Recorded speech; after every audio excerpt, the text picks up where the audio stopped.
Good afternoon, good evening, good morning. Zimbabwe is in a mess. We keep going round and round and getting absolutely nowhere. The country has been independent for the last 45 years. And yet we are still struggling to get off first base, i.e., to come up with a political system that works. We are still stuck with the corrupt, tyrannical one-party state. The military coup of 2017 was an opportunity, one of the many opportunities the country has had in the last 45 years to end the dictatorship. And it ended up being, at best,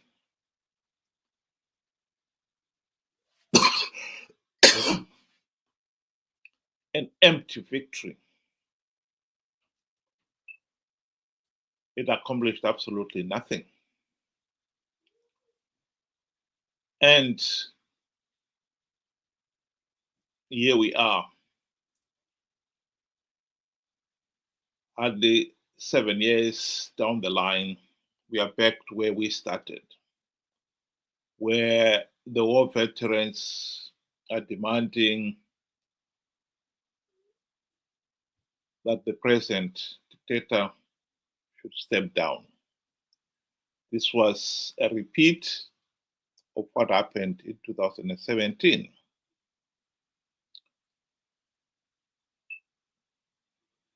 And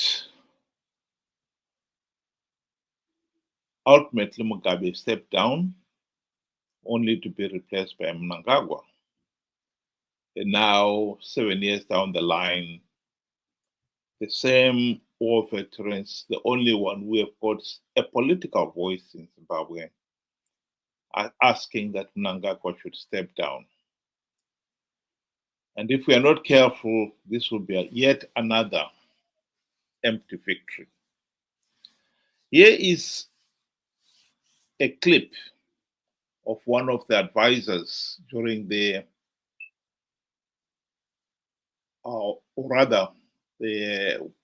of the leading Zimbabwean intellectuals talking about the 2017 military coup.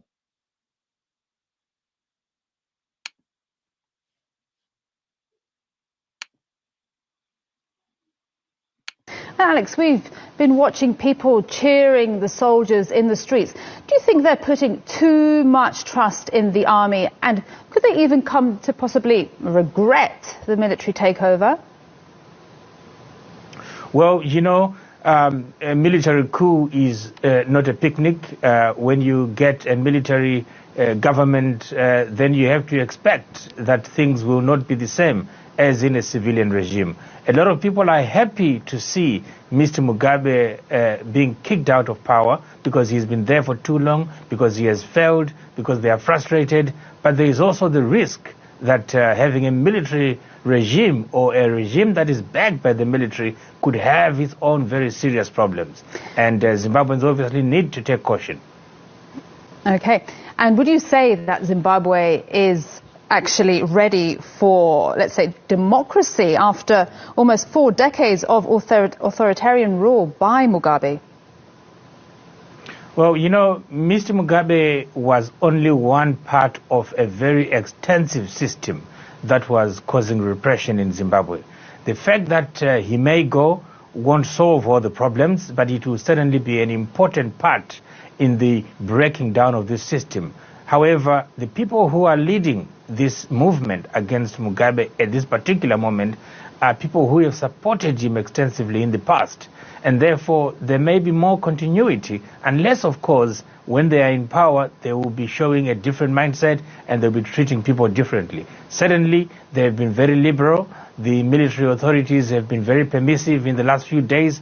It may be that they are doing so because the people are not a threat to them. the people are doing them a favor. Maybe when they're in power, they'll change and become completely different. We have seen this in other countries where there have been military interventions. They don't always end well, and so there is need to always qualify what is happening in the euphoria of today with the warnings of things that may go wrong in future. Benjamin, what do you think of that? Good day to you and good day to our viewers. Thank you for joining us.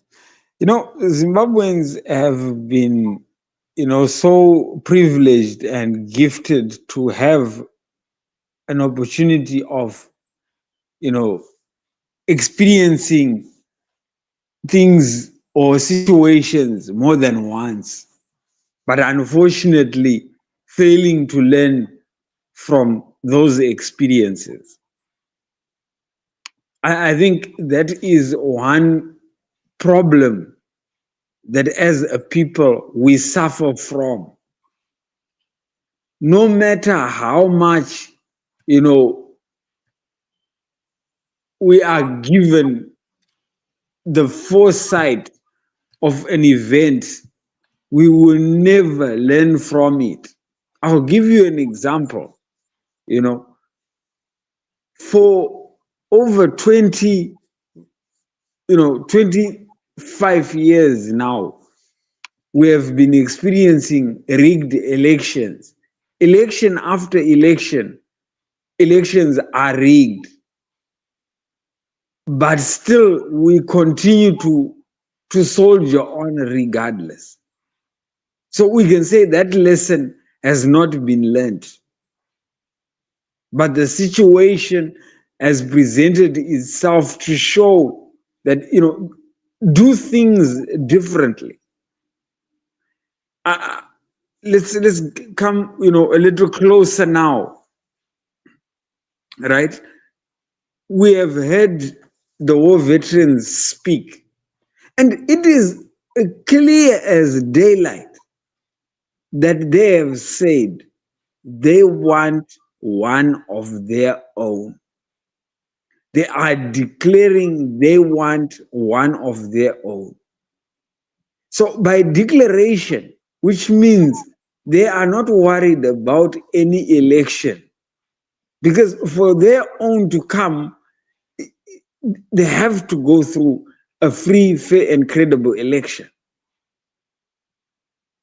So here we find now Zimbabweans are singing praise and uplifting and idolizing one man that has stood up and said he's not doing it for you and I. He's doing it for one of his comrades. So what is there to celebrate?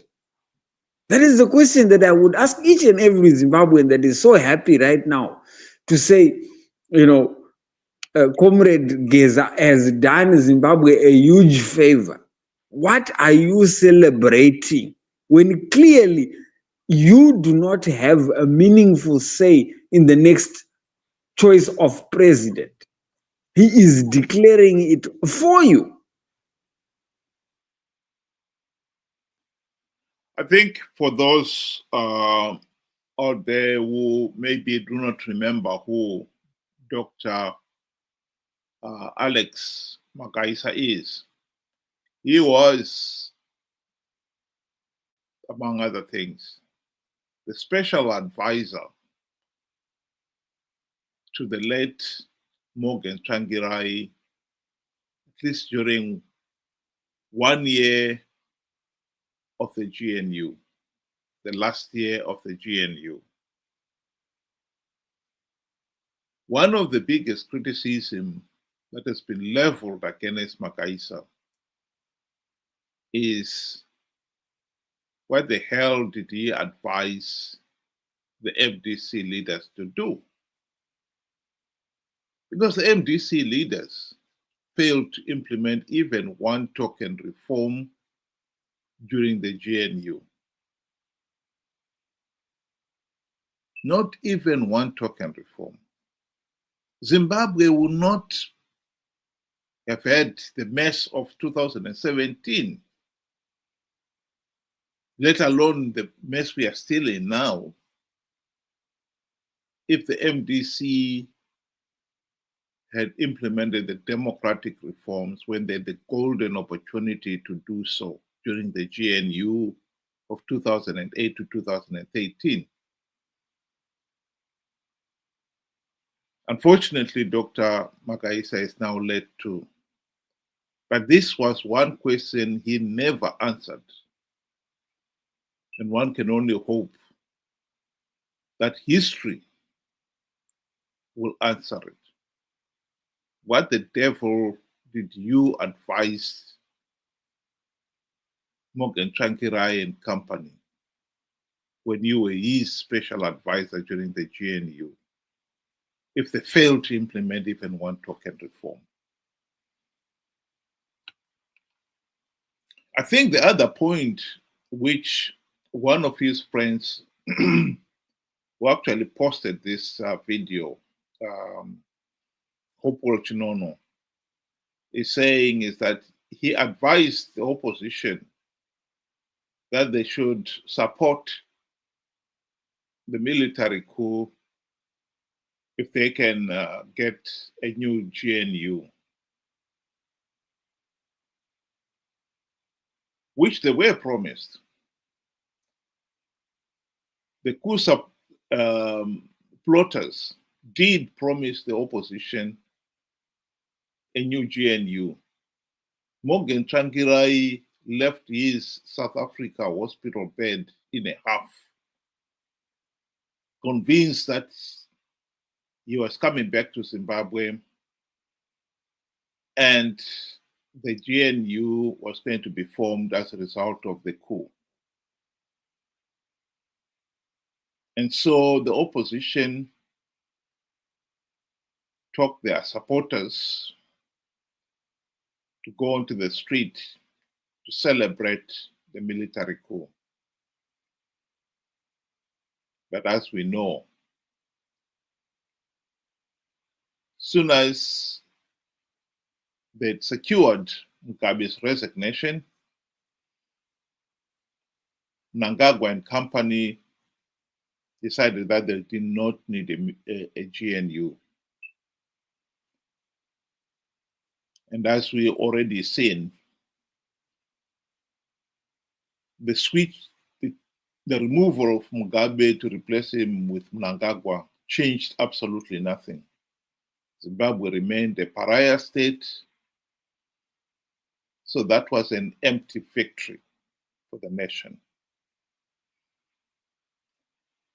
And now we are involved in yet another one, where the pressure is mounting for Mnangagwa to go.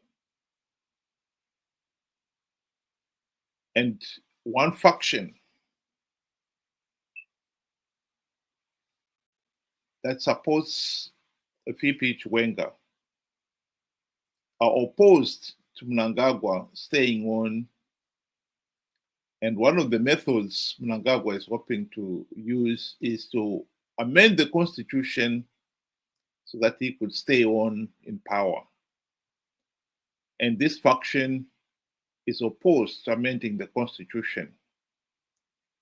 But I think what people should realize here is that they are only opposed to amending the constitution because it just happens to agree with their own agenda,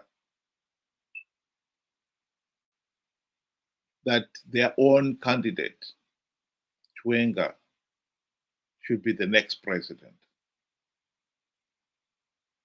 Like Ben explained earlier on,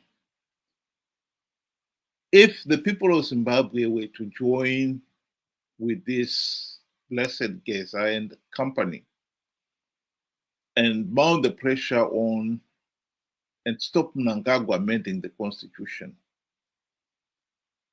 and Chiwenga becomes the Zanu-PF candidate, what we can be certain of is that blessed Geza and his comrades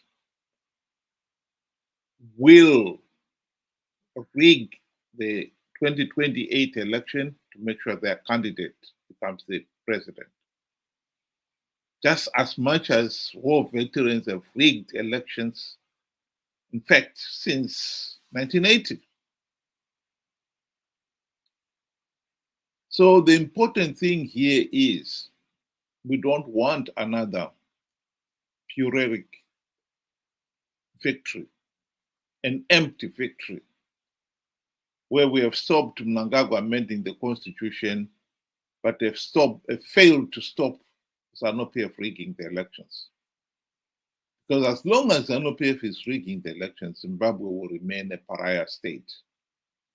As long as Zimbabwe remains a pariah state, will remain stuck economically. That is the message that people of Zimbabwe out there must understand. Ben, do you want to give your closing remarks? So in closing, I would want to state that this ZANU-PF infighting between Mnangagwa and Chiwenga is not our battle. Whoever or whatever the outcome will never be in our favor. They are both, a cloth cut, they're both the same, let me say, and be straight. Principles are the same. They come from the same organization, one that we have shown for years that it does not follow the rule of law, and they operate by squashing whatever voice of opposition that arises. So removing Mnangagwa and putting Chiwenga is the same as what we did before, removing Mugabe from Mnangagwa, and this is how it has turned out. We are living it today. Each day we survive an example that we should be taking. So I find it very difficult that even the intellectuals are posting in the groups, with as if it's an achievement, and yet the war veterans have made it clear they have their candidate that they want, and they are imposing it not only in ZANU-PF but on us as well.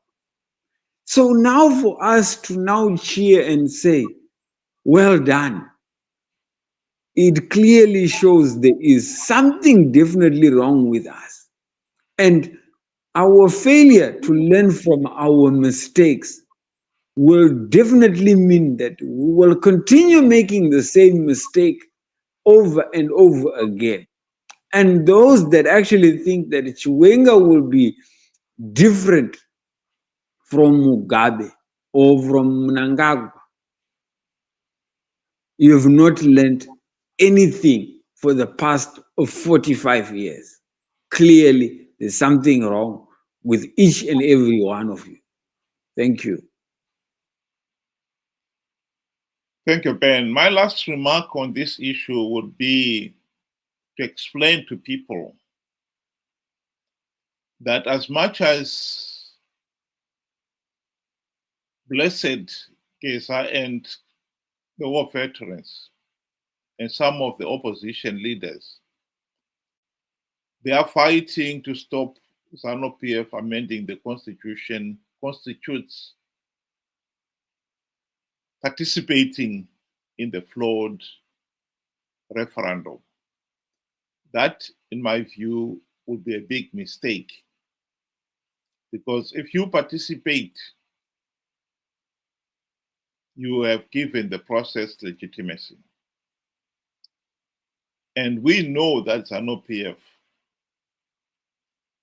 has got all the powers to rig these election processes. And if you participate, you give the process legitimacy, and therefore then the results legitimacy. The idea is not to participate. elections should be free, fair, and credible. And we have been conned to participate in these flawed elections because we were naive enough to believe the opposition's claims that we can win rigged elections. SADC and the AU have produced reports condemning the 2023 elections as flawed and illegal. If we participate in these flawed referendums, then we have got to take everything on the cheek. We have got to accept the results, whatever they are. Whereas if we say no and pass back the responsibility to the regime and tell them in no uncertain terms that they've got a duty to make sure elections are free, fair, and credible, that would be a better strategy. The same applies to the elections. Even if we stop the amendment, come the elections themselves, we should not participate in yet another flawed election. Because as long as we participate, we give the process legitimacy. So the strategy here is to have nothing to do with the process and to have nothing to do with these war veterans who are calling or fighting Mnangagwa. We have got our own battles to fight, and we should focus on what we are doing and not go to somebody else to cheer them. Because if we join the war veterans, I can tell you now, they would want to take credit for the result and for what happens next. And what happens next is that they will say we'll go to the elections, knowing fully well that they will rig the elections. It is a complicated solution, but it is not incomprehensible. I hope this time we've learned the lesson from 2017, and we are not going to repeat the same mistake. Thank you very much, those of you who were able to join us today. I hope you'll be able to do so again tomorrow, same time, 6 o'clock UK time, 8 o'clock Zimbabwean time. Have a good evening.